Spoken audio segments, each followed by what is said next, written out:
Ragazzi, benvenuti in questo nuovo video. Oggi puliamo il vano motore e vi spiego perché utilizzerò il classico VD40 e non dei prodotti specifici per questo scopo. C'è molta sabbia e sale. Chiaramente questa non è una cosa positiva per il vano motore, più che altro è indice che il vano motore si sporca molto e molto spesso.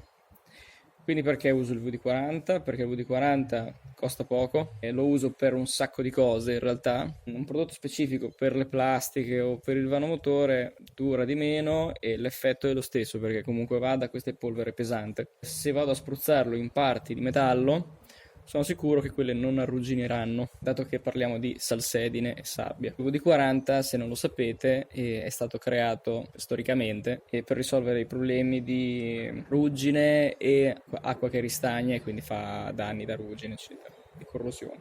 Prima di cominciare vi ricordo di iscrivervi al canale, di lasciare un commento, un like e di condividere i video. Vediamo qual è l'effetto del VD40. Chiaramente ogni volta che noi utilizziamo VD40 andiamo subito poi ad asciugare con un panno. Non lasciate ristagnare il VD40 perché comunque vada dentro ha dei solventi. Non andate chiaramente su cinghie dei servizi o cinghie varie perché non vanno lubrificate, quindi state attenti.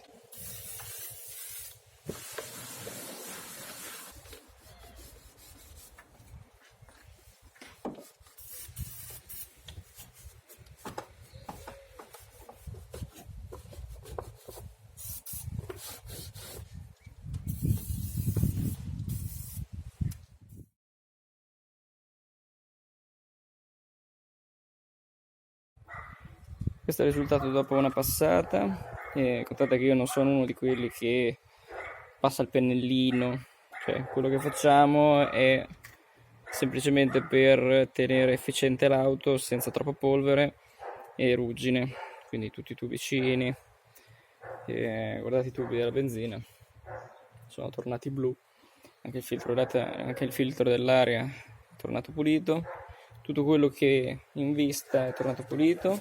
Attenzione a questa parte qui, ricordatevi sempre di asciugare tutto bene, questa è una parte molto calda e quindi sono andato a passare il VD40 anche qui, ho asciugato bene e soprattutto su questi bulloni che sono già arrugginiti, quindi ho messo il VD40 anche qui.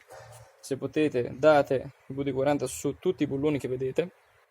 Chiaramente tra un mese una pulita, dato che questa è un'auto che si trova al mare, si trova parcheggiata al mare, quindi sale, sabbia, tra 1 o 2 mesi una ripulita bisognerà ridargliela. Ragazzi, con questo è tutto, spero che il video sia stato utile, noi ci vediamo al prossimo video, ricordate di iscrivervi al canale e di lasciare un commento e un like. Ciao!